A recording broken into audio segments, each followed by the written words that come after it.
Bismillahirrahmanirrahim. Assalamualaikum warahmatullahi wabarakatuh. Asyhadu an la ilaha illallah, asyhadu anna Muhammadar Rasulullah. Allahumma sholli ala sayyidina Muhammad wa ala ali sayyidina Muhammad. Kama sholaita ala sayyidina Ibrahim wa ala ali sayyidina Ibrahim fil alamina innaka Hamidum Majid. Sebelumnya kita panjatkan dahulu doa kepada Gusti Allah Agung untuk saudara-saudara kita yang telah memberikan sholawatnya kepada channel dakwah ini, sehingga channel ini dapat dengan setia eksis hadir dalam ruang-ruang diskusi kalian semuanya dimanapun kalian berada. Tentu dengan sebuah harapan, insya Allah sholawat itu akan menjadi catatan langit amal soleh bagi mereka dan keluarganya kelak, dan insya Allah akan terbalaskan dengan balasan yang lebih baik lagi. Kemudian untuk seluruh viewer terkasihku dimanapun kalian berada, di mancanegara, di dalam negeri, aku ucapkan terima kasih atas apresiasinya. Semoga selalu always dan tidak pernah never. Tetaplah bertumbuh menjadi satu pribadi tangguh yang anti skip dan anti download. Bagi yang berkenan silakan saja di share, tapi linknya ya, link kajiannya, jadi jangan diunduh kemudian dipotong-potong dan diunggah, nggak karu-karuan. Jadinya kacau nanti itu ya. Gispati, terima kasih. Ada Solehaku dari Palu ya, terima kasih. Oke. Selanjutnya semuanya untuk saudaraku yang telah memberikan doa kebaikan untukku dan keluarga, dan semoga kebaikan doa itu juga tercurahkan untuk kalian semua yang mendoakan. Sebagai sesama saudara kita saling mendoakan dalam kebaikan, dan insya Allah doa kita bagian dari doa yang dikabulkan Gusti Allah Agung. Amin amin ya rabbal alamin. Oke, kita mulai pasang otak. Aku review sejenak ya. Kemarin kita sudah sampai asbabun nusul surat Al-Ikhlas ya.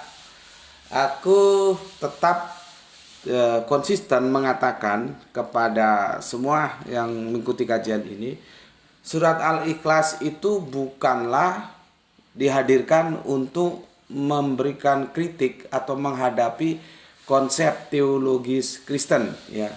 Perhatikan, aku pakai Kristen ya, atau pakai Nasrani lah ya.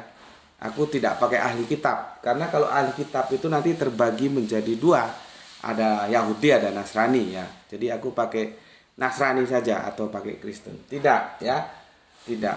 Nanti apa dan mengapanya insya Allah besok akan kita kaji dari sudut pandang historikalnya ya. Kemudian ya, aku jelaskan asbabun nusul ini nanti akan menjelaskan kepada kita. Kemarin baru satu ya kita baca, ada dua asbabun nusul. Apa yang melatar belakangi surat Al-Ikhlas ini? Ada nggak keterkaitannya dengan Kristen? Nanti coba kita selesaikan ya. Oke, yang pertama tadi. Sekarang yang berikutnya dari yang pertama tadi, lam yalid walam yulad. Ya, yalid dan yulad itu berdasarkan satu jadar, yaitu walad ya.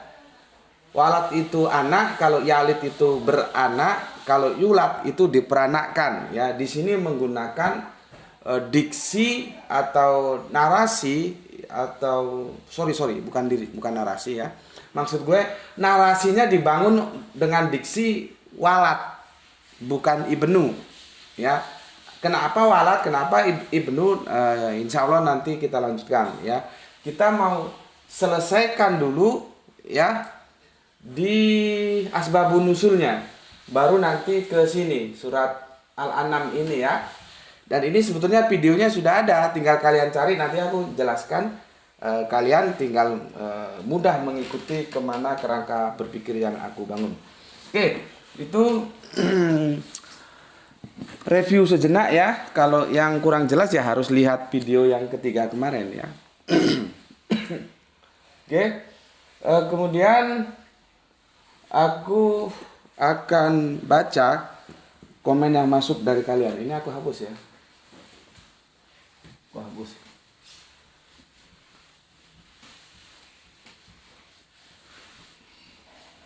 Oke.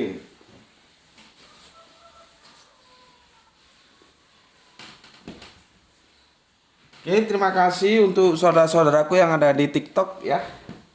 Terima kasih atas kehadirannya ngaji bareng di Komal ini ya.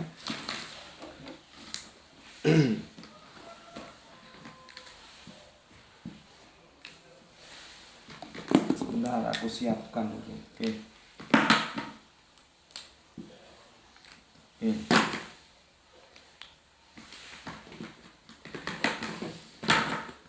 Oke, aku bacakan komen yang masuk dari kalian sebagai bentuk apresiasiku untuk kalian semuanya.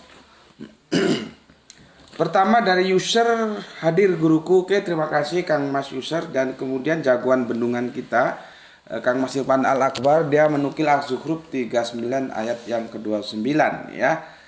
Ya, Allah membuat perumpamaan seorang laki-laki ya yang dimiliki oleh beberapa orang yang berserikat yang dalam perselisihan ya. Dan seorang hamba sahaya yang menjadi milik penuh seorang raja. Adakah kedua hamba sahaya itu sama keadaannya? Ya, segala puji bagi Allah tetapi kebanyakan mereka tidak mengetahui. Terus diberikan catatan, seorang budak yang punya dua tuan pasti akan kacau hidupnya ya. Tidak bisa hidup normal ya, tidak bisa hidup normal. Karena tuan yang satu menyuruhnya berjalan sedangkan tuan yang kedua menyuruhnya duduk. Itu narasi yang dibangun oleh Kang Mas Irfan. Artinya pengaturan alam raya oleh lebih dari satu entitas ini akan ya dengan berkehendak yang berbeda akan sulit direalisasikan kehidupannya. Tidak bisa ya. Karena yang satu bilang ke kanan, satu bilang ke kiri. Sebetulnya prototipe ini bisa kita lihat kemarin nggak salah ya. Kemarin kan kita jelaskan tentang Mamon ya, tentang Mamon ya. Tidak bisa menyembah kepada dua Tuhan. Itu ada di kitab Injil sudah kita bahas kemarin, tapi memang tidak dalam kerangka secara mengerucut bahas itu ya. Cuman karena sedang lewat ya kita bicarakan sejenak ya. Jadi di Injil juga dikatakan begitu. Di Perjanjian Baru nggak bisa kita mengabdi kepada dua Tuhan ya. Kepada Allah dan Mamon nggak bisa ya. Mamon itu ya sesuatu yang sifatnya duniawi, karena yang sifatnya duniawi itu bisa dipertuhankan, termasuk perpuluhan.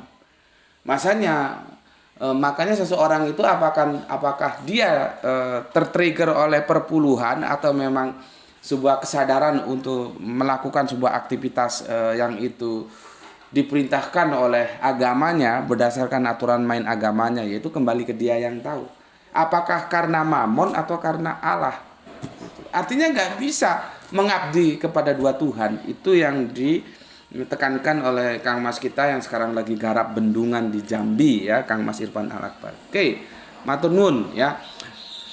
Semakin mengukuhkan sama kita bahwa syirik itu kan mencampur ya. Nggak bisa, harus satu. Dan di kitab Perjanjian Lama ya, jangan adakan Allah lain gitu. Tapi nggak tahu juga Tritunggal. Sudah jelas jangan adakan Allah lain, masih dihadirkan dua yang lain ini. Oke, Bobby Kucing ya, Kang Mas Bobby Kucing. Assalamualaikum warahmatullahi wabarakatuh. Waalaikumsalam, selamat malam semua sahabat Isra. Sami-sami Kang Mas, dan salam sehat buat keluarga Suban di Tisukoto di Malang Batu. Oke, matur numbah nun. Tanjung Priok Cilincing, Semper Timur hadir nyimak. Wassalam warahmatullahi wabarakatuh. Amin ya robbal alamin. Inggih Kang Mas, matur numbah nun untuk jagoan kita yang ada di Tanjung Priok ya. Oke, kita lanjutkan. Ini Kang Mas Alip yang kemarin sudah berkunjung ke Omah Ngaji Ojo Gelo ya, Pojok Wetan Kutom Batu, sudah hadir ke sini dan terima kasih atas kehadirannya, dan itu sudah aku unggah ya bagaimana kunjungannya ke sini ya. Alhamdulillah kita mempererat silaturahmi di antara kita ya. Maybe sometime akan ada kunjungan lagi bersama teman-teman lain, mungkin monggo silakan. Tapi yang jelas tempatnya sederhana seperti ini.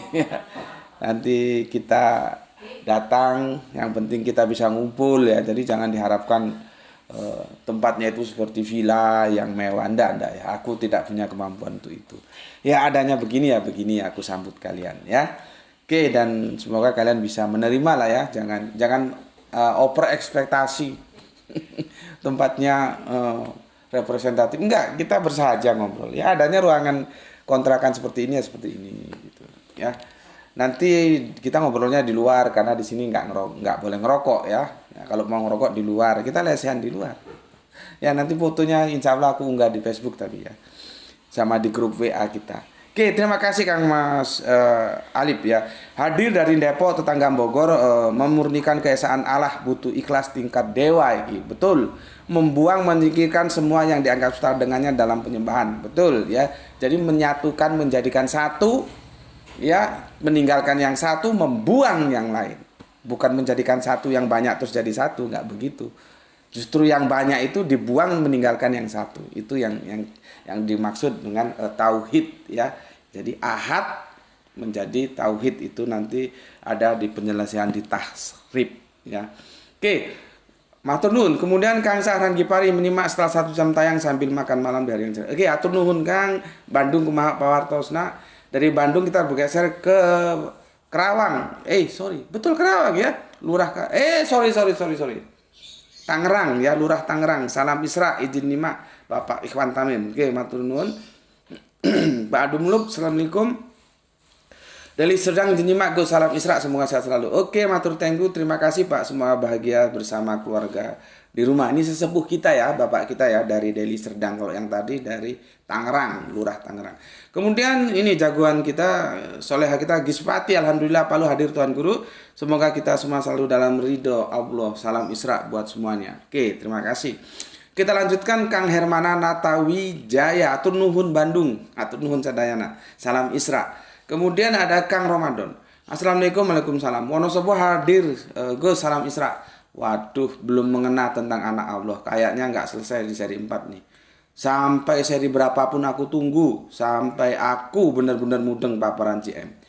Sehat selalu Gus, semoga JM dimudahkan jalan dakwanya. Matur nuwun, doa yang sama juga untukmu saudaraku. Semoga selalu Gusti Allah Agung merahmatimu bersama keluarga, bersama semua saudaraku yang dari Wonosobo. Terimalah salam dari aku, salam Isra, Islam rasional.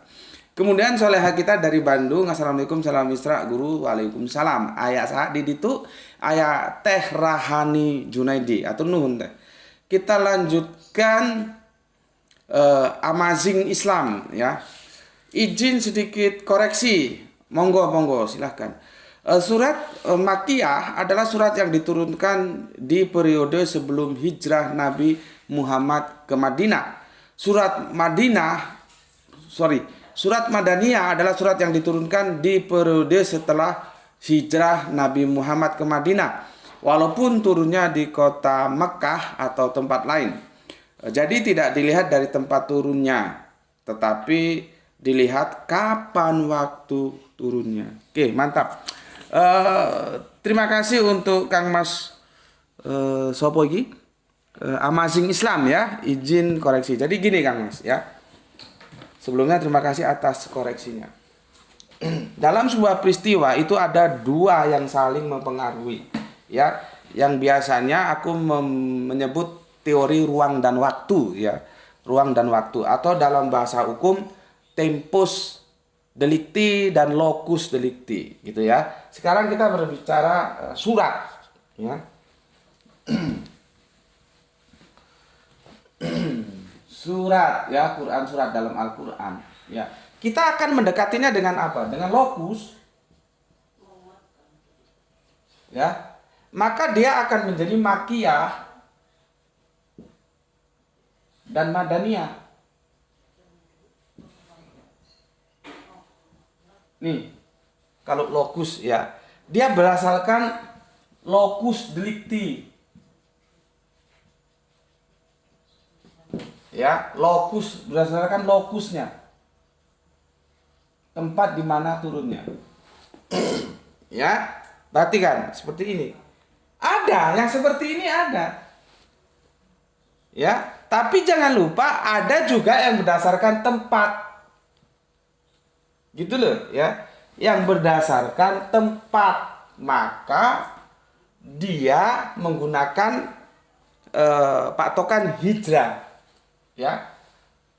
Ini nggak cukup papan tulisnya. Dah ya, ada yang lokus seperti ini ya, nanti di screenshot ya. Ada yang tempus ya. Tempus. Sebentar. Ada yang tempus. Tempus itu tempo. Ya, tempus delicti, ya. Maka ya, dia di sininya juga berubah. Ya. Di sini berubah dia.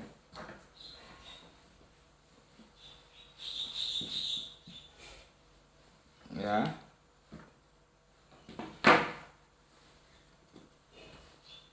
Nanti kalau yang kurang jelas di screenshot aja ya. Di sini akan menjadi apa? Prahijrah. Ini pasca hijrah. Begini dia, ya. Pasca hijrah. Ada prahijrah, ada pasca hijrah. Tapi lihat juga, tempusnya di mana prahijrah ini? Makanya tempusnya di Makkah.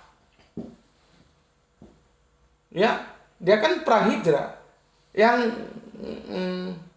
pasca hijrah, ya. Tulisan gue jelek banget. Nanti lu bingung. Ini loh. Pasca hijrah. Ya, ini sama aja sih sebenarnya. Tempatnya di mana? Ini di Madinah. Jadi gini, ya. Tinggal patokannya mana? Boleh mau pakai tempus delicti, boleh mau pakai locus. Nggak ada keharusan harus tempus delicti, nggak ada. Nggak ada keharusan harus locus delicti, nggak ada. Siapa mau mengharuskan? Jadi silakan saja mau pakai yang tempus delicti, ya, atau yang mau pakai locus delicti. Jadi dua-duanya ada. Silakan kamu mau ambil yang mana. Kalau kamu ambil yang locus, silakan kamu jangan menyalahkan yang tempus. Masing-masing punya argumen. Yang tempus juga silakan ambil, kamu jangan menyalahkan yang locus. Karena yang locus juga punya argumen. Gitu loh. Ya. Nanti yang jadi masalah itu ya begini. Ada surat ya. Gue kurang tahu apakah itu surat Al-Maidah ya, yang hari ini aku ridho Islam jadi agamamu. Itu kalau nggak salah tolong dikoreksi, itu Al-Maidah ketiga kalau nggak salah ya. Tolong dikoreksi. Itu surat mana itu? Kan nanti kan ada perjalanan haji ketika safar, haji wada ya. Posisi Nabi berhaji itu kan berjalan dari Madinah. Nah, turunnya di Mekah. Gimana itu ayatnya ya? Coba. Ya, Kanjeng Nabi sudah posisi di Madinah. Safar perjalanan, katakanlah haji ya. Safar perjalanan ke Makkah. Di Makkah turun Quran surat. Ini mau dikemanakan? Inilah yang menjadi perebutan di antara mereka. Yang dia berdasarkan tempus, dia mengatakan, oh ini Madaniyah. Walaupun turunnya di Mekah, tetap ini harus Madaniyah. Karena apa? Karena sudah hijrah. Itu kan? Ya. Tapi sebaliknya yang lokus enggak mau. Gue kagak ada urusan mau hijrah mau kagak, kayak karena lokusnya di Madinah, maka dia Madaniyah. Gitu loh. Ya, ini supaya amasing Islam jangan terlalu gegabah, jangan terlalu cepat mengambil sebuah keputusan sebelum informasi itu lengkap kamu terima. Nanti separuh. Kemarin kan waktu kita belum cukup ya. Sudah selesai 1 jam. Jadi artinya dalam 1 jam itu sebetulnya tidak cukup. Cuman kan aku nggak enak kalau terlalu panjang juga. Kalian ada keperluan apa gitu ya. Nah, sekarang aku jelaskan. Silakan saja kamu mau tempus, mau lokus, silahkan. Masing-masing punya pijakan ya. Kalau di sini kan kalau dibulatkan ini ya, ini 13 tahun, ini 10 tahun. Jadi totalnya 23 tahun ya. Nuzul Al-Quran itu 23 tahun. Nuzul dari mana ke mana? Hati-hati lagi. 23 tahun itu nuzul dari Kanjeng Nabi ke umatnya. Kan nuzul pertama dari Allah via Jibril ke Kanjeng Nabi. Gitu loh. Ya. Yang kita bicarakan Makkah atau Madinah, Makiyah atau Madaniyah, tempus atau lokus, itu nuzul yang kedua, nuzul dari Kanjeng Nabi ke manusia atau ke umatnya. Nah, terserah saja mau yang ambil lokusnya sebagai pijakan, mau tempusnya sebagai pijakan, nggak ada masalah. Cuma nanti yang jadi perdebatan di Quran surat ya, yang turun di Mekah pada waktu itu Kanjeng Nabi sudah hijrah di Madinah. Nah, gitu ya, Kang Mas ya. Jadi sebetulnya gini aja, ya. Kalau gue memegang lokus tempat, ya, karena begini, surat-surat ketika ya Kanjeng Nabi berposisi di Madinah, ya, itulah yang paling banyak surat-surat yang berisikan polemik antara Islam dan ahli kitab. Karena apa? Karena di Madinah ini memang terkonsentrasi ahli kitabnya.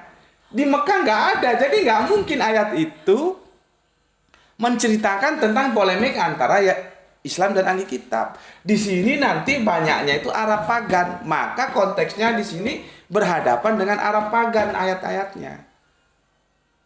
Jadi kalau misalkan ini surat yang diperdebatkan ini ya, Mekah atau Madinah, itu ikut Mekah atau ikut Madinah, ya dilihat saja isinya.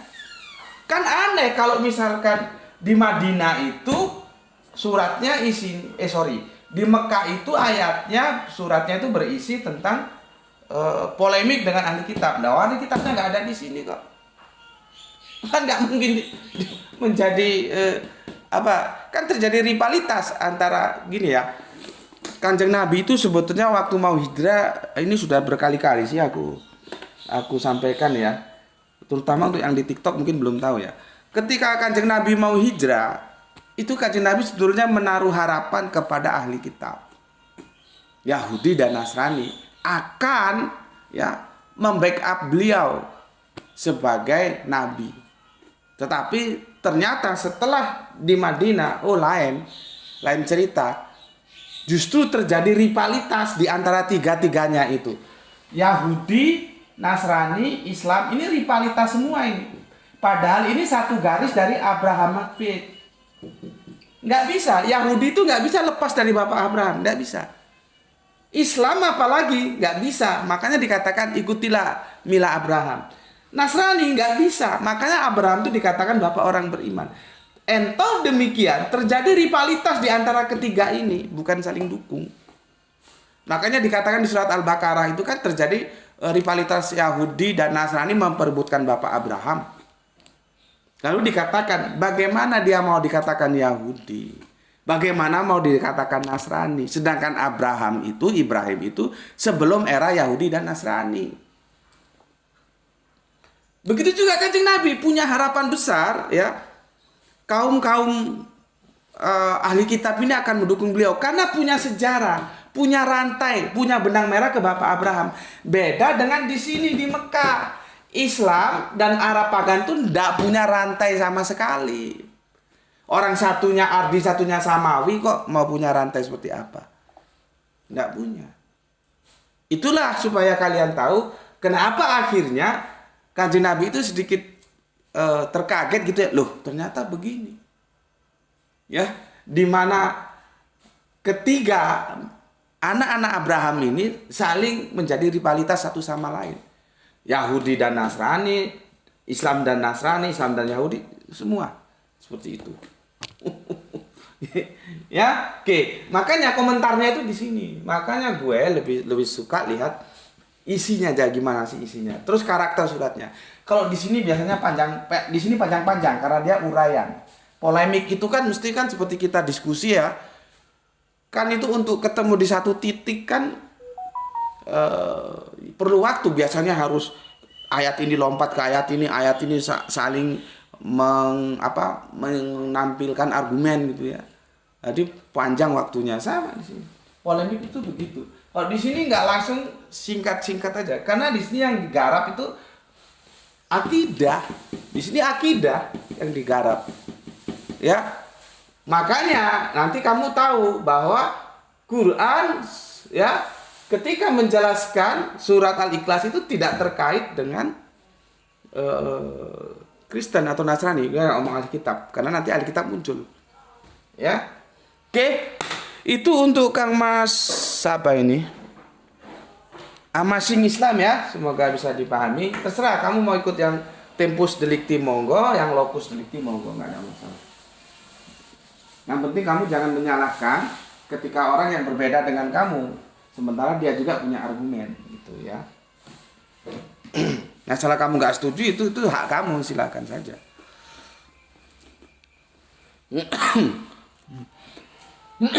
Sorry, agak terganggu. Batuk-batuk, pilek-pilek.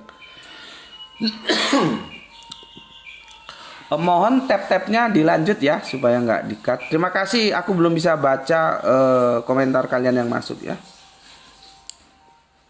Oke. Kemudian Kang Mas Oskis, jagoan kita ini ya dari Trenggalek tapi nggak tahu sering mobile ya. Kalau gelar anak Allah Ibnullah bagi Isa putra Maryam hanya bermakna metafora berdasarkan At-Taubah ayat yang ke-30, mengapa mereka khususnya orang Nasrani atau Nozrim dikatakan meniru ucapan orang-orang kafir terdahulu? Ya. Oke. Surat At-Taubah ya. Sebetulnya kita belum sampai ke sana ya. Nanti kita sampai ke sana, tapi sudah didahului nggak apa-apa lah ya. Surat At-Taubah 30 ya. Surat 9 30. Ya, yang ditanyakan mengapa mereka khususnya orang-orang Nasrani atau Nozrim itu dikatakan meniru ucapan orang-orang kafir terdahulu. Kita buka suratnya. Sebentar nih lagi lemot nih. Oke. 9:30 ya. Bismillahirrahmanirrahim. Nah, kalau ini dia langsung mengkritik Yahudi dan Nasrani. Kalau Al-Ikhlas enggak. Ya, kita baca ya. Bismillahirrahmanirrahim, surat At-Taubah ayat surat 9 ayat yang 30 ya. Wa qolatil yahudu Uzair ibnullah ya. Wa qolatin nasara masihul ibnullah ya. Zalika qaluhum bi afwahihim ya. Yudahiuna qaula lazina kafaru min qabl. Qatalahumullah anayufakun ya. Dan orang-orang Yahudi berkata Uzair putra Allah. Di situ pakai Ibnu ya. Dan orang-orang Nasrani berkata Al-Masih putra Allah. Itu juga pakai Ibnu itu ya. Itulah ucapan yang keluar dari mulut mereka ya. Mereka meniru ucapan orang-orang kafir yang terdahulu. Mereka meniru ucapan orang-orang kafir yang terdahulu. Allah melaknati mereka. Bagaimana mereka sampai berpaling? Ya. Jadi pertanyaannya dari Kang Mas Oskis, mengapa mereka khususnya orang Nasrani atau Nozrim dikatakan meniru ucapan orang-orang kafir terdahulu? Kafir itu artinya apa? Menutup. Ketika ajaran itu disampaikan, yang menolak itu kafir. Artinya dia menutup terhadap ajaran itu. Gitu. Makanya berkali-kali gue kan paling nggak setuju ada kafir diganti non Muslim itu jadi nggak kena. Dari linguistik nggak kena, dari ya lucu aja lah. Masa satu Inggris satu Arab jadi satu. Non itu kan Inggris, Muslim itu Arab. Nggak kena. Dari ilmu bahasa itu aneh aja. Saking negeri ini memang suka yang aneh-aneh gitu loh.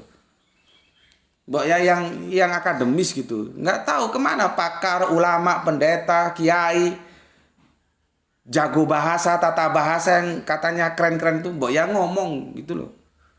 Itu kan nggak beres itu kok ahli kitab kafir kok menjadi non muslim. Dari sudut pandang mana aja itu nggak benar gitu loh. Dari sudut pandang bahasa nggak benar, dari sudut pandang Al-Quran tambah nggak benar, karena Al-Quran sudah kasih istilahan kafir. Kamu sepertinya lebih hebat dari yang punya Al-Quran, kamu ganti non muslim. Itu yang hanya karena ya mempertimbangkan perasaan manusia. Padahal perasaan manusia itu harusnya tidak dipertimbangkan. Tapi kewajibanmu menjelaskan bahwa kafir itu bukan ejekan. Sehingga dia tidak tersinggung perasaannya. Begitu. Tapi karena lolak-lolok kabeh, ya akhirnya kacau seperti sekarang. Jadi gini Oskis ya. Ketika dakwah itu disampaikan, jangan berharap 100% orang yang orang yang berkesempatan ketika dakwah itu disampaikan itu menerima, beriman. Enggak. Jadi ketika Kanjeng Nabi kalau Yahudi ya, ketika Kanjeng Nabi Musa berdakwah, ya ada yang kafir, ada yang menolak. Ketika Kanjeng Nabi Isa atau baginda Yesus dakwah, ya nggak semuanya. Ada yang kafir, ada yang menolak, gitu loh. Bahkan kalau kita lihat, ya, secara the majority, ya sampai sekarang pun Yahudi atau kita sebut Israel itu kan kafir terhadap ajaran yang disampaikan oleh baginda Yesus. Itu kafir, menolak gitu loh maksudnya, ya. Tetapi kita harus tahu tempus deliktinya. Tempusnya kapan? Diawali oleh penyampaian dulu, disampaikan, ditolak, baru dia kafir. Nah itu loh. Itu yang dimaksud dengan mereka itu justru mengatakan ada anak untuk sesuatu yang maha kuasa. Entah disebutnya apa. Di sana nggak disebutkan apa itu, nama apa kan nggak ada.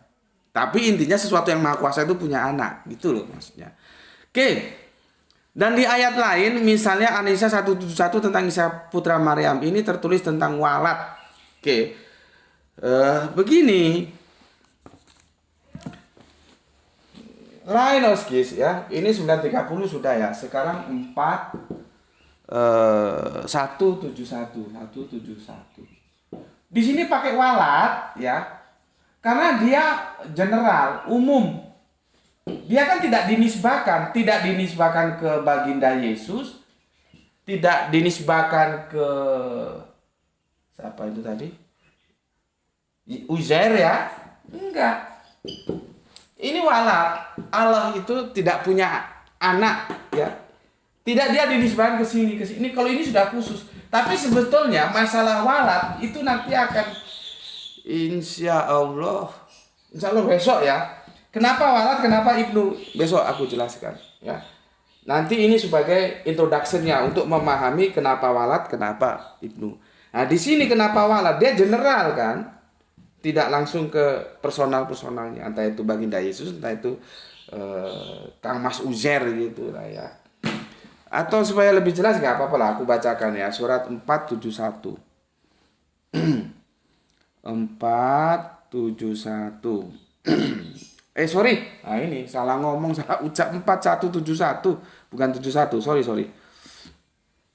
Kan begini dia. Wahai ahli kitab, janganlah kamu melampaui batas dalam agamamu dan janganlah kamu mengatakan terhadap Allah kecuali yang benar. Sungguh Al-Masih Isa putra Maryam ya. Di situ pakai ibnu dia ya. Pakai ibnu itu ya. Isa ibnu Maryam ya, enggak pakai walad. Ya. Adalah utusan Allah ya. Dan kalimatnya yang disampaikannya kepada Maryam ya, dan roh darinya ya. Kita itu nggak stressing sana, stressing pointnya nggak ke sana ya. Kita baca aja tapi ya. Maka berimanlah kepada Allah dan Rasul-Rasulnya dan janganlah kamu mengatakan maksudnya Tuhan itu 3 ya. Berhentilah dari ucapan itu, lebih baik bagimu. Sesungguhnya Allah ya, Tuhan yang Maha Esa, Maha Suci, dia dari mempunyai anak. Jadi dia pakai walad dari mempunyai anak. Dia tidak dinisbahkan kepada si Paico, si Gini, si Tumira, si Poltak, si Sagala, si Cecep. Enggak. Tapi secara general ya. Ya. Oke. Itu untuk Oskis sudah guys ya. Apa masih ada?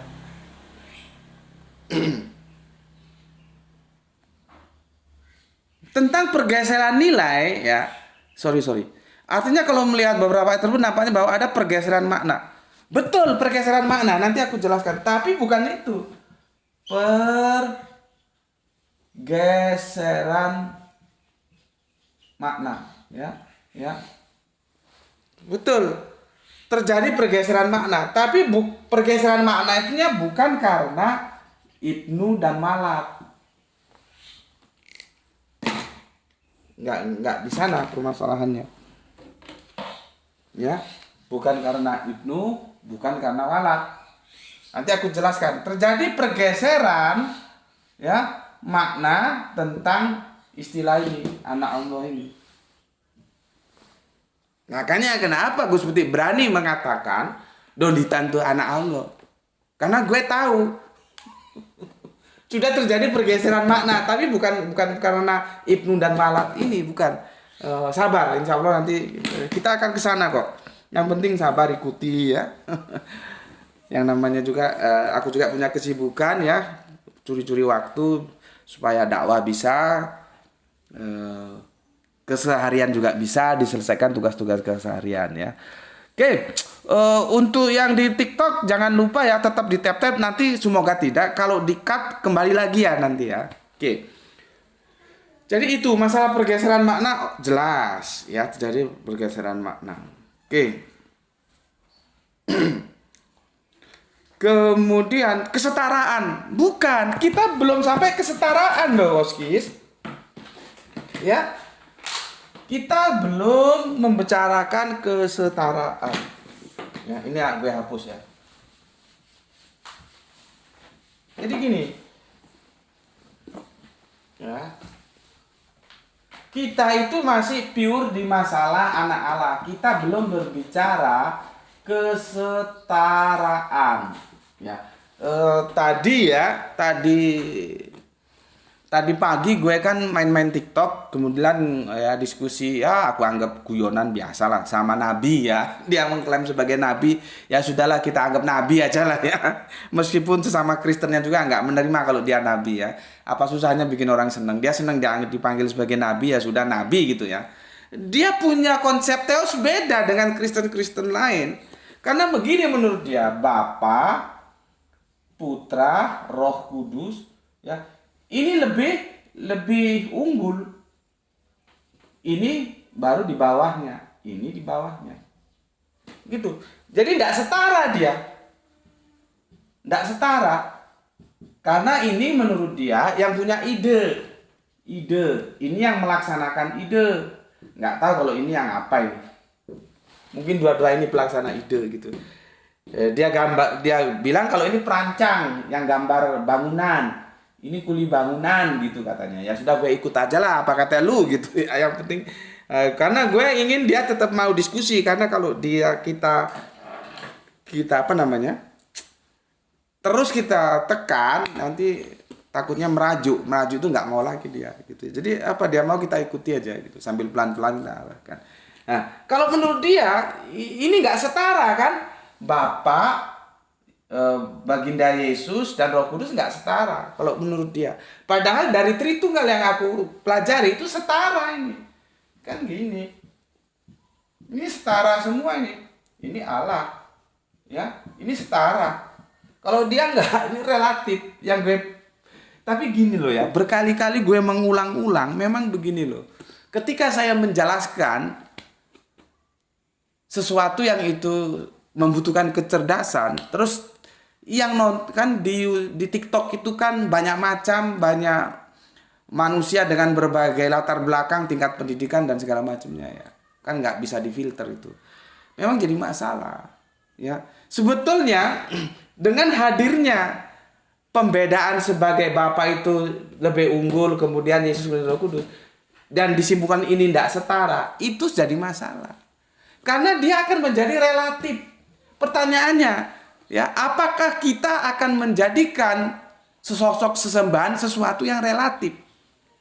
Karena di sini saling ketergantungan. Bapa tergantung Putra, Putra tergantung Roh. Roh tergantung Putra, Putra dan Roh. Muter dia, saling ketergantungan, tidak independen. Nah, gue berkali-kali ngomong, apakah kita ya akan menjadikan sosok sesembahan sesuatu yang relatif? Karena ini relatif. Kalau di konsep Tritunggal yang aku pelajari, enggak, dia sama-sama setara dia. Ya, Bapa, Putra, Roh Kudus setara. Kalau si Nabi bilang itu relatif gitu loh. Dan berkali-kali aku bilang, apakah sesuatu yang relatif itu layak menjadi sesembahan? Nah, itu audiens sepertinya gimana ya? Aku juga jadi berulang kali aku sampaikan nggak nangkep gitu loh. Ada salah satu nangkep, salah jadi. Ya, dia bawa ke Islam. Nggak boleh begitu. Nggak boleh kita membidik konsep teos satu agama berdasarkan konsep teos agama lain. Nggak boleh. Jadi kita bawa keluar saja. Kita bawa secara rasional saja. Apakah kita akan menyembah sesuatu yang relatif, yang tergantung. Jadi nggak perlu kita membawa Islam untuk menyelesaikan ini. Secara naluri, akal saja, logika, rasional. Kan nggak mungkin. Tapi kalau si Nabi mengatakan mungkin, ya silahkan saja. Gitu, ya. Oke, nah ini mumpung ada setara-setaranya, aku jadi ingat gitu ya.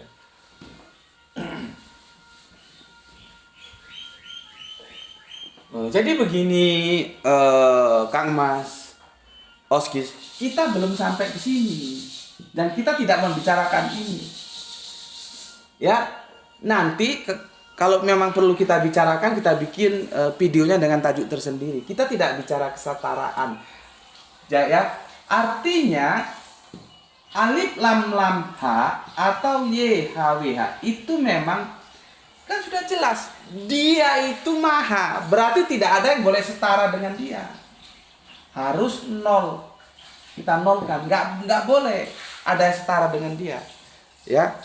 Tetapi demikian, adapun Yesus disetarakan, ya, baginda Yesus, Roh Kudus disetarakan dengan Allah. Ya memang tidak boleh, tapi itu bukan bagian diskusi kita, gitu loh. Paham? Diskusi kita adalah tentang anak Allah, gitu loh. Tapi ini juga tidak boleh. Tapi ini bukan bagian dari diskusi. Diskusi kita fokus ke anak Allah. Jadi meskipun tidak ada kesetaraan, ya, misalkan begini ya, ini Bapa, ya, ini baginda Yesus, ya, ini dianggap tidak setara, oke, seperti siapa Nabi ini tidak setara, dia kan tidak setara ya. Tetapi ketika Bapa dianggap punya anak yaitu baginda Yesus, itu juga tidak boleh, gitu loh Kang Mas. Yang dikritik Al-Quran itu begitu, ya. Jadi kita tidak masuk dalam diskusi tentang kesetaraan. Nanti kapan-kapan bisa kita diskusikan itu. Oke.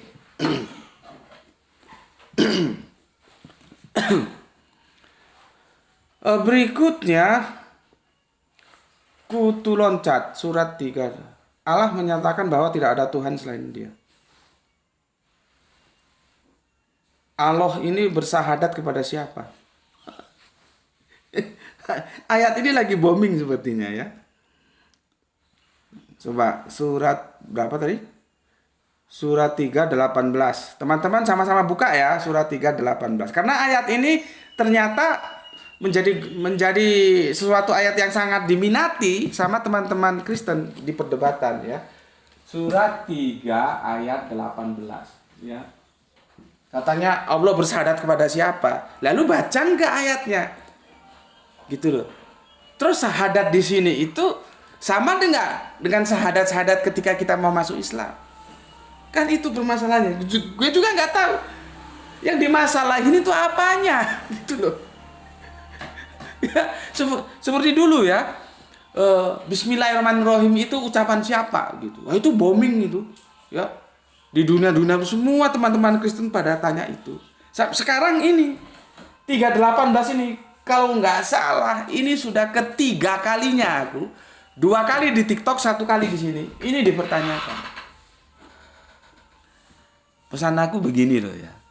Coba pakai otak. Jadi otak itu dipasang, katanya Gispat itu pasang otak gitu ya. Jangan otaknya nggak dipasang.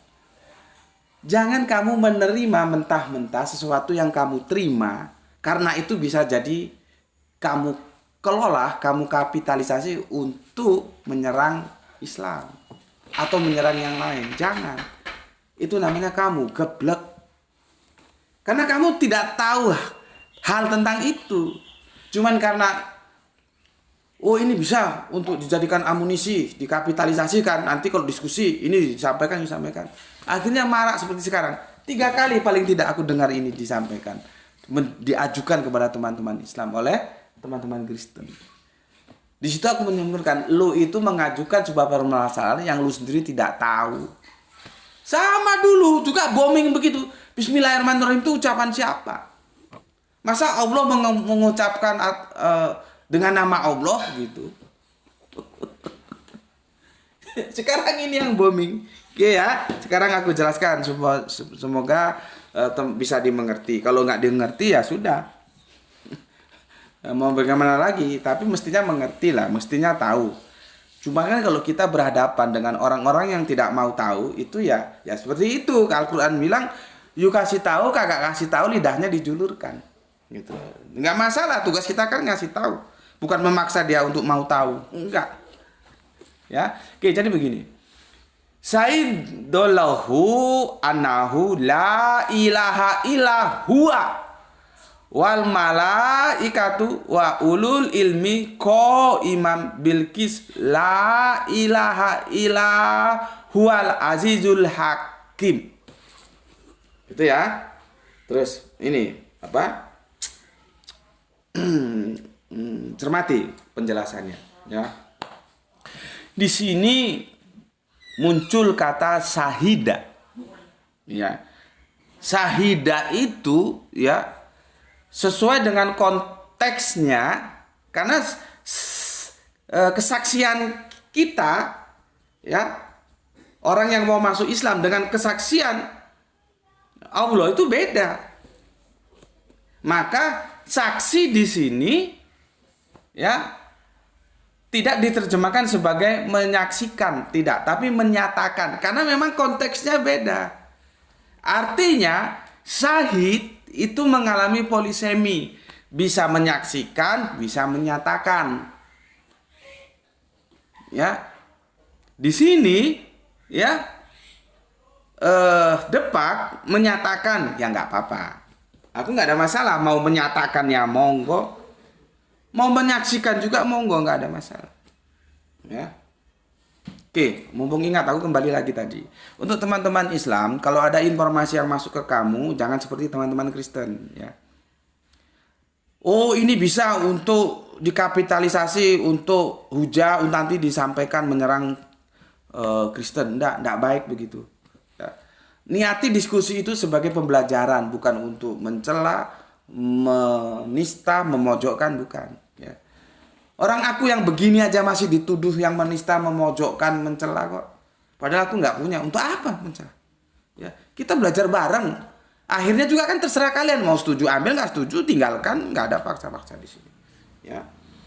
Makanya kan beberapa waktu lalu aku kasih tahu, ya, jangan menggunakan pernyataan di perjanjian lama untuk kamu suguhkan kepada teman-teman Kristen kita bahwa tiang langit bergoyang-goyang. Nanti terus kamu ngomong, ini secara sains langit itu tidak ada tiang. Kenapa di perjanjian lama dikatakan tiang langit bergoyang-goyang? Memang sih di Al-Quran itu dikatakan bagaimana langit ditinggikan tanpa tiang. Itu di hadis atau di Al-Quran ya, tolong dikoreksi nanti. Ya memang penyataannya langit itu nggak ada tiangnya. Tapi jangan keburu kamu menyalahkan apa pernyataan dalam perjanjian lama itu. Dan itu kamu sodorkan ke teman Kristenmu. Sama seperti ini. Dia nggak tahu duduk permasalahannya, disodorkan ini.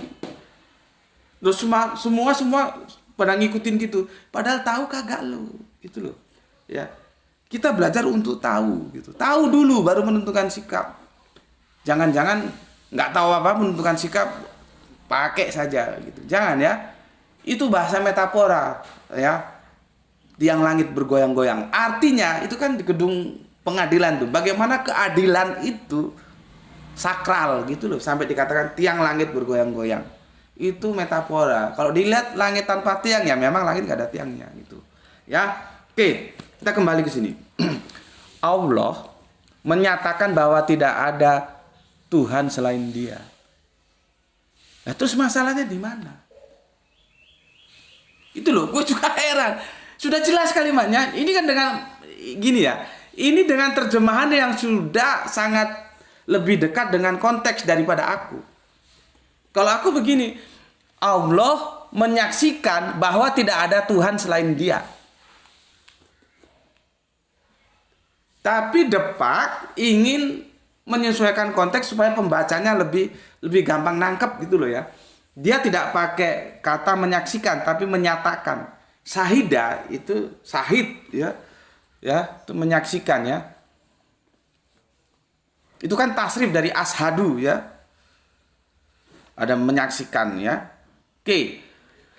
Di sini Allah menyatakan tidak ada Tuhan selain Dia. Selain Dia. Dia ke siapa? Dia ke Allah. Terus salahnya di mana? Gue nggak ngerti. Ya, demikian pula malaikat juga dan orang-orang berilmu juga ya. Itu sama, menyaksikan. Tapi yang disaksikan bukan dirinya. Bukan malaikat menyaksikan malaikat, bukan orang berilmu menyaksikan orang berilmu. Tapi malaikat dan orang berilmu yang menegakkan keadilan itu menyaksikan Allah, bahwa tidak ada Tuhan selain Dia. Dia Allah itu yang Maha Perkasa, Maha Bijaksana. Gitu loh. Jadi di mana masalahnya? Gue heran sama wonten-wonten ini. Aduh, dah ya, cukup itu aja ya, semoga jelas lah ya. Dan sekarang ini lagi booming, lagi pasarannya lagi naik gitu, dikapitalisasinya. Ya. Semoga teman-teman Islam tidak ikut-ikut seperti itu ya.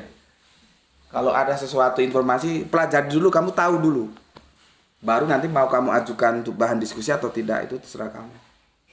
Jangan demam panggung, apapun yang bisa untuk menyerang digunakan, padahal ya lolak-lolok, gak ngerti. Oke. Sudah aku bacakan semua ya. Sekarang kita ke asbabun nuzul. Kemarin baru satu ya. Ini ada 2 asbabun nuzul. Bisa dibeli bukunya, ini nggak begitu mahal kok ya. Jadi kalau udah rezeki itu beli buku supaya pinter. Tapi ya dibaca, jangan disimpan doang. Beli buku, beli buah. Vitamin itu perlu, nutrisi otakmu itu perlu supaya rasionalnya jalan. Enggak geblek gitu loh ya. Jadi otaknya diisi nutrisi. Jangan punya uang pelit. Beli buku, beli yang mendukung otakmu, terserah apa, buah apa aja terserah, pepaya, kates, nanas, terserah. Ya. Gitu. Oke. Kalau ini mudah dicari kok ini ya, buku ini. Kemarin kan asbabun nuzul pertama ya, aku bacakan dulu ya, sekilas saja ya, nanti kita yang kedua. Dalam suatu riwayat dikemukakan bahwa kaum musyrikin meminta penjelasan tentang sifat-sifat Allah kepada Rasulullah dengan berkata, jelaskan kepada kami sifat-sifat Rabbmu. Baru ayat ini, Quran surat 112 ya, Al-Ikhlas 1-4 turun untuk menjawab ya, berkenaan dengan peristiwa tersebut sebagai tuntutan menjawab permintaan kaum musyrikin. Ya. Musyrikin ya. Musyrikin, ini sudah jelasin ya. Musyrikin itu orang yang apa? Orang yang melakukan syirik. Siapa ini? Pagan, Arab. Orangnya itu musyrikin. Ya, kerjaannya syirik. Orangnya itu mustaqim, kerjaannya istiqomah. Jadi kalau ihdinas siratal mustaqim itu bukan tujuan kami jalan-jalan yang lurus, tapi jalan-jalan orang-orang yang istiqomah. Siapa dia? Peringkat utama para nabi. Jadi itu menjadi kita mengikuti jejak mereka gitu loh, supaya nggak keblangsak lu hidup. Gitu loh. Ya. Cuman kalau masih mau mengikuti terjemahan Depak, ya silahkan. Jalan yang lurus. Ya, oke, itu musyrikin ya. Jadi begini, diriwayatkan oleh At-Tirmizi, Al-Hakim dan Ibnu Khuzaimah dari Abul Aliyah yang bersumber dari Ubay bin Ka'ab. Diriwayatkan pula oleh At-Tabrani dan Ibnu Jarir yang bersumber dari Jabir bin Abdillah. Riwayat tersebut dijadikan dalil bahwa surat Makkiyah. Ini Makkiyah. Ya karena adanya di Mekah orang Arab pagan ini. Nah, tapi nanti dulu ya, ada periwayatan lain kita baca ya. Dalam riwayat lain dikemukakan bahwa beberapa orang Yahudi ya, Yahudi. Makanya gue nggak berani pakai ahli kitab. Karena ahli kitab itu ada Yahudi, ada Nasrani. Gue pakai langsung ke Kristen atau Nasrani. bahwa surat Al-Ikhlas itu tidak ada kaitannya dengan konsep teologis Kristen atau Nasrani. Kalau dengan Yahudi ada berdasarkan riwayatan ini. Gitu ya. Yahudi ya. Yahudi itu populasinya signifikan di mana ahli kitabnya? Di Madinah. Ini loh. Ya, di Madinah, ya. Garis riwayatnya kita baca, ya. Dalam riwayat ini dikemukakan bahwa beberapa orang Yahudi diantaranya Ka'ab bin Al-Asrob bin Hai bin Akhtob menghadap Kanjeng Nabi. Mereka berkata, "Hai Muhammad," ya namanya aja orang-orang Yahudi yang notabene menjadi rivalitas, ya seperti itu kalau manggil.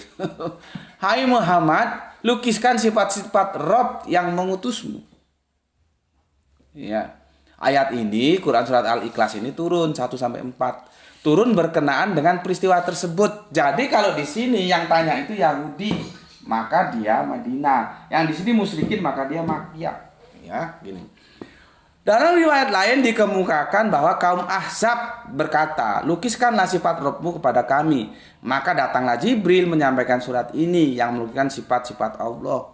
Nah, ini disimpulkan sama yang menyusun buku ini. Diriwayatkan dari Ibnu Jarir Abu A'liyah yang bersumber pada Qatadah gitu ya. Nah, terus ini dia, ini ya, gue boleh setuju boleh enggak? Ini kan keterangan dari yang nulis ini. Ya, keterangan dari yang nulis. Aku bacakan ya. Kalau kata si penulis buku, penyusun buku begini. Menurut Asyuyuti kata al-musyrikin, kaum musyrikin dalam hadis yang bersumber dari Ubay bin Ka'ab ialah kaum musyrikin dari kaum Ahzab. Ya. Dengan demikian surat ini dapat dipastikan Madaniyah sesuai dengan hadis Ibnu Abbas. Jadi tidak ada pertentangan antara dua hadis tersebut di atas. Hal ini diperkuat pula oleh riwayat Abu Said di dalam kitab Al-Asma dari Aban yang bersumber dari Anas yang meriwayatkan bahwa Yahudi Khaybar menghadap Nabi SAW dan berkata, "Hai Abul Qasim, Allah menjadikan malaikat dari cahaya hijab, Adam dari tanah hitam, iblis dari api yang menjulang, langit dari asap, dan bumi dari buih air. Cobalah terangkan kepada kami tentang Rabbmu." Rasulullah tidak menjawab sehingga turun Jibril membawa wahyu surat ini yang melukiskan sifat-sifat Allah. Ya, jadi ada Yahudi Khaybar, ada Abu Said, ya, surat-surat Allah. Kalau menurut si penulis ini Madinah. Ini Madinah. Kalau gue enggak, ya toh rungkat. Sebentar ya yang di TikTok sama istirahat sebentar gue. Sorry yang di YouTube ya. Ya inilah ya. Dia terputus. Sudah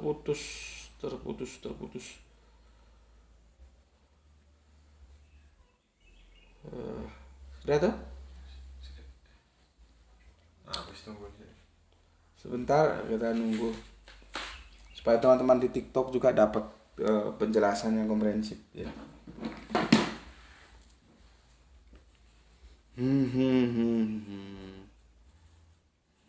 Oke.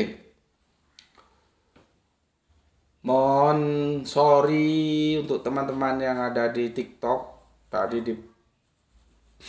di-cut sama TikTok ya. Ya.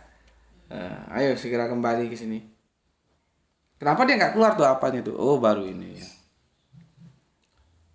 Oke, mohon dipersorry. Isra Ambon hadir nyimak lagi. Oke, maaf ada terpotong ya. Untuk teman-teman silakan kembali lagi ya. Terpotong. Ya. Ada Gispati, ada Ambon lagi hadir menyimak dari Palu, Ambon ya. Dan mana lagi ini? Oke. Ya, semoga nggak di-cut lagi, tapi ini sudah di penghujung kok ya. Nggak mesti sih, kadang-kadang di-cut, kadang-kadang nggak. Oke. Aku jelaskan di sini. Yang menulis buku ini, yang menyusun buku ini, dia bilang ini Madinah, jadi nggak bertentangan. Madinah semua. Kalau gue enggak, gue bilang Makkiyah, gitu loh. Ya. Lalu bagaimana Gus? Ada yang bilang Madinah, ya nggak masalah. Artinya Kanjeng Nabi itu 2 kali ditanya dengan pertanyaan yang sama dan jawabnya sama karena konteksnya juga sama. Ya, ditanya tentang bagaimana robmu itu, coba jelaskan pada aku, lukiskan bagaimana aku. Pertanyaan itu lahir dari orang-orang musyrikin di Mekah, ya, dan juga ditanyakan kembali oleh orang Yahudi di Madinah. Jadi nggak masalah satu Mekah satu Madinah seperti ini. Tetapi awalnya tetap aja di Mekah, karena di Madinah itulah tempat konsentrasinya orang-orang ahli kitab, yaitu Yahudi dan Nasrani. Ya, bukan di Mekah. Maka Mekah itu musyrikin, yang ada Arab pagan, gitu loh. Ya, paham di sini? Ya, oke. Setelah kita pelajari, ya, maka Quran surat Al-Ikhlas, ya, surat ke-112, ya, betul tuh. 1 sampai 4, ya. Ya kan? Ini bentar, ini habis ini spidolnya. Kaitannya ini, ya, ya. Quran surat Al-Ikhlas 1 itu kaitannya kedua komunitas ini loh. Ya. Yahudi, Nasrani. Astagfirullahaladzim. Musyrikin. Ya, tidak ada kaitannya dengan Kristen atau Nasrani. Enggak ada. Ya. Oke. Makanya teman-teman, ini karena banyak ya, baik teman-teman, jangankan kita yang awam, yang ulama, yang kiai, yang apapun namanya, yang top-top itu, dikirain surat Al-Ikhlas itu dalam rangka berpolemik dengan konsep teosnya Kristen atau Nasrani. Enggak. Memang muncul ahli kitab, tapi dari Yahudi, bukan dari Kristen. Ya. Kemudian dari musyrikin. Nah, tetapi ya, karena ini semangatnya anti syirik. Ini Al-Ikhlas ini namanya aja Al-Ikhlas, kan semangatnya anti syirik. Ya. Anti syirik semangatnya, ya. Nih, musyrikin syirik. Ini anti syirik. Maka dia nggak ngurus siapapun yang anti syirik mesti dibabat habis oleh surat Al-Ikhlas. Termasuk konsep teosnya Kristen ini, Nasrani ini. Gitu cara berpikirnya. Ya, tetapi jangan mengatakan bahwa surat Al-Ikhlas itu dalam mengkritik kekristenan, ya, atau Nasrani dalam konsep teosnya. Enggak. Itu hubungannya dengan Yahudi dan musyrikin. Tetapi, ya, ini supaya kamu bisa menjelaskan, tak ulang-ulang. Tetapi karena semangatnya surat Al-Ikhlas itu anti syirik, jadi semangatnya itu membuang yang lain. Di sini kan nggak ada yang namanya Bapa, Putra, Roh Kudus, nggak ada. Itu kan nanti di ayat berikutnya. Itu memang langsung to the point kepada polemik. Lawan polemiknya saat itu Kristen atau yang Al-Quran bilang Nasrani. Kalau di sini nggak hadir dia. Jadi supaya paham, kan banyak orang nggak paham seperti ini. Kanjeng Nabi Isa atau baginda Yesus disalib berdasarkan surat An-Nisa, kita mulai dari 157 158. Itu nggak ada urusannya Kristen. Itu pertarungan polemik antara Islam dan Yahudi. Baca 2 atau 3 ayat ke atasnya, coba baca. Nggak ada Nasrani, yang ada itu Yahudi. Orang Yahudi yang menyalibkan mereka dibantah oleh Al-Quran. Lu tidak salib. Itu di Subiha itu. Itu loh. Tapi kenapa? Ini supaya kalian ngerti semua. Yang Kristen ngerti, yang Islam ngerti. Akhirnya yang nggak terima itu justru Kristen. Maunya dia Tuhannya itu disalib aja. Kalau mau kita kan kita muliakan, nggak disalib. Cuman itu bukan polemik kita dengan Nasrani, nggak ada urusannya. Tiba-tiba di tengah jalan Nasrani ngikut aja. Yahudi sekarang sudah leha-leha. Coba tanya sama teman-teman Yahudimu, mau disalib kayak mau kagak, nggak urusan.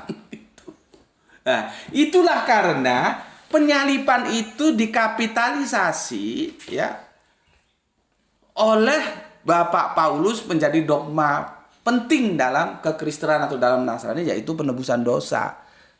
Itulah yang menjadi sebab mereka justru sekarang yang mengambil alih Yahudi.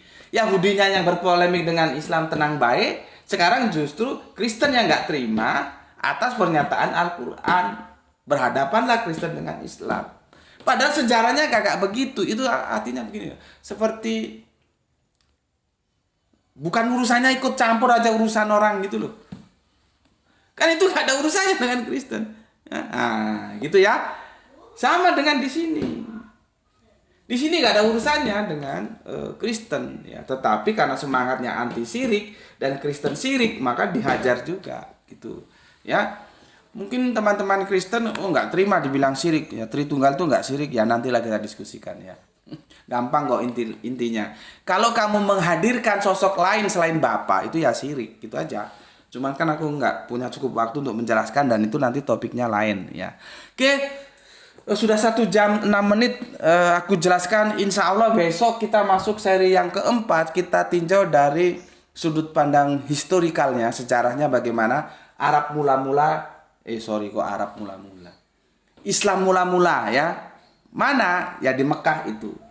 Bagaimana dalam sudut pandang sejarah bagaimana? Insya Allah besok akan aku sampaikan. Jadi besok kita masuk seri yang keempat. Tapi setidaknya sekarang kita sudah mulai berlabuh ya. Kalian sudah tahu, nggak ada hubungannya dengan Kristen ini, dengan Nasrani nggak ada ya. Seperti penyaliban tuh nggak ada, cuman mereka aja nggak terima nyampur-nyampur karena sudah dicekoki dogma soteriologi salib oleh Pak Paulus gitu. Oke, sampai di sini dulu ya. Terima kasih untuk semuanya ya. Untuk semuanya aku pesan jaga Allah, jaga Kanjeng Nabi, jaga Al-Quran, jaga sholatmu dalam bingkai keindahan iman Islammu, tetapi tetaplah memberi hormat kepada saudara kita yang memilih jalan lain karena mereka tetap saudara kita. Ya, semoga yang belajar dan yang mengajar kita semuanya mendapatkan keberuntungan, yaitu rezeki yang barokah dan kesehatan yang prima. Terima kasih yang di YouTube, terima kasih yang di TikTok ya. Sorry tadi terkat ya. Aku nggak punya waktu karena ini ada tugas yang harus aku kerjakan. Langsung cabut ini. Jadi komen-komen kalian aku nggak bisa baca ya, jangankan komen, namanya juga aku nggak bisa baca ya. Tapi semuanya lah ya, terima kasih dan semoga kita besok bisa ngaji lagi ya. Oke, salam Isra, Islam rasional, alhamdulillahirobbil alamin.